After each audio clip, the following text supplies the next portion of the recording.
اور اتباع شرط ہے. محب سے محبوب کا اگر سفر کرنا ہو تو بدعت سے نکل کر سنت کی طرف آنا بہت ضروری ہے. بدعت کیا ہے؟ وہ کام جو دین میں دین سمجھ کر ثواب کی نیت سے کیا جائے وہ بدعت ہے. پہلے آقا صلی اللہ علیہ وسلم کہتے ہیں من عمل عملا لیس علیہ امرنا فہو رد. بخاری و مسلم کی حدیث اور بالخصوص مسلم کی یہ الفاظ ہے. آپ وسلم کیا کہتے ہیں کہ جس نے کوئی ایسا کام کیا جس پر ہماری مہر نہ ہو, جس پر ہماری پرمیشن نہ ہو, جس پر ہمارا اتھرائزیشن نہ ہو, جس کے نیچے ہماری سگنیچر نہ ہو, جس پر ہماری طرف سے کوئی حکم نہ ہو, فَهُوَ رَدٌ, تو مسترد ہے, وہ ردی کے قابل ہے, وہ پھینک دینے کے قابل ہے. دین کے نام پر کوئی بھی ایسا عمل کیا جائے جس کی اجازت آپ صلی اللہ علیہ وسلم نے نہیں دی ہے تو وہ بدعت ہے.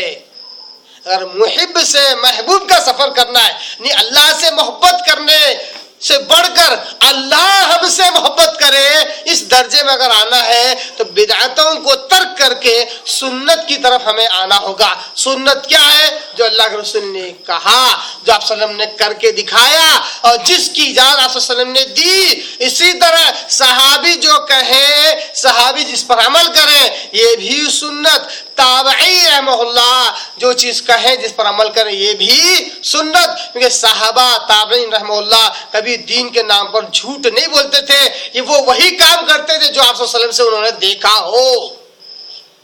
یہ ہے سنت. تو ہمیں بدعت کو چھوڑ کر سنت کی طرف آنا ہوگا تاکہ ہمارا محبت کا دعویٰ سچا ثابت ہو نبی صلی اللہ علیہ وسلم کی اتباع کرنے کی وجہ سے.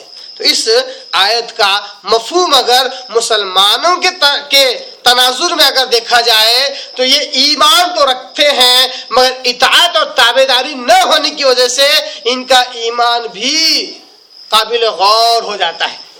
کیوں؟ کیونکہ جب بھی ان کے آگے قرآن مجید کی آیت پیش کی جاتی ہے تو کہتے ہیں ٹھیک ہے آیت تو صحیح ہے مگر اس کا کیا جو مولانا نے بتلائے, اس کا کیا جو امام صاحب نے بتلائے, اس کا کیا جو فلاں صاحب نے بتلائے. آیت کو ایک طرف کر دیتے ہیں اور بڑے بڑے لوگوں کے اقوال اور افعال اور ان کی بہت ساری باتیں اور افکار اور ان کی دانشوری پیش کر دیتے ہیں. پہلے آقا صلی اللہ علیہ وسلم کی صحیح حدیث پیش کی جاتی ہے, سارے محدث اس پر متفق, اس کو سننے کے بعد بھی کہتے ہیں یہ تو ٹھیک ہے مگر اس کا کیا جو ہمارے مسلک میں ہے, اس کا کیا جو ہمارے فرقے میں ہے, اس کو ہم کیسے چھوڑیں؟ کیا یہ اطاعت ہے؟ کیا یہ اتباع کہلاتی ہے؟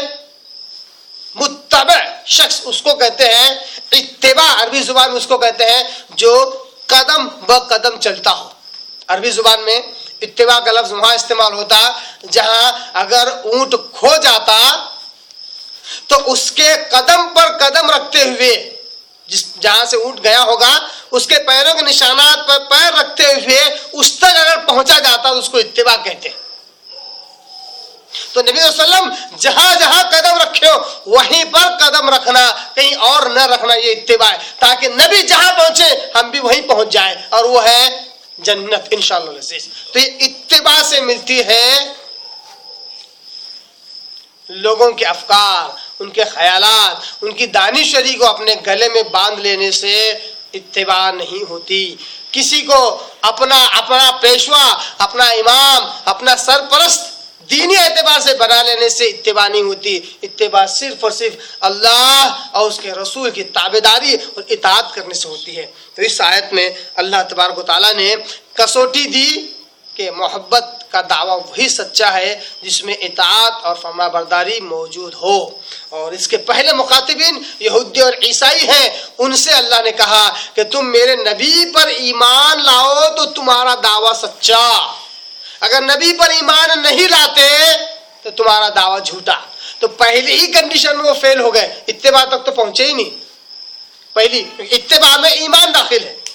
جو شخص اتباع کرتا ہے ظاہر سی بات ہے کسی شخص کو وہ مانا ہوگا تبھی جا کے اس کی اتباع کر رہا ہے, اس کے پیچھے چل رہا ہے. جو شخص کسی کو مانتا ہی نہیں اس کی تابعداری کیا کرے گا؟ ایمان کے بعد ہی تابعداری ہے، تابعداری میں ایمان داخل ہے۔ تو یہودیوں اور عیسائیوں کو کہا گیا کہ تم میرے نبی پر ایمان لاؤ، پھر ان کی اطاعت کرو اور اتباع کرو تو تم محب کے بجائے محبوب بن جاؤ گے، اللہ تم سے محبت کرنے لگے گا۔ اب چاہے وہ یہودی عیسائی ہو، چاہے مسلمان ہو، چاہے غیر مسلم ہو، چاہے مسلمان ہو، اللہ کے وسلم کی اطاعت کے علاوہ اب کوئی چارہ کار نہیں۔ بڑی پیاری حدیث مجھے یاد آتی ہے، ایک مرتبہ نبی صلی اللہ علیہ وسلم بیٹھے ہوئے تھے اور دربار رسالت میں دوسرے صحابہ بیٹھے ہوئے تھے۔ حضرت عمر بن خطاب رضی اللہ تعالیٰ عنہ، قال موطا امام مالک کی حدیث ہے، حضرت عمر بن خطاب رضی اللہ تعالیٰ عنہ کو توریت ملی۔ کیا ملی؟ توریت، جو موسیٰ علیہ السلام پر نازل ہوئی۔ آئے اور آپ صلی اللہ علیہ وسلم کے آگے اس کو پڑھنا شروع کر دیا۔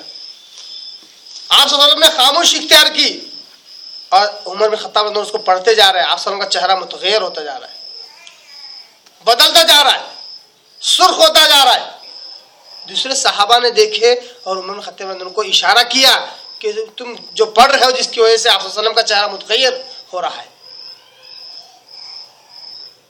تو عمر خطاب رضی اللہ عنہ جیسے رکے، آپ صلی اللہ علیہ وسلم کی صورت کو دیکھا تو غصے والی صورت تھی، ناراضی والی صورت تھی۔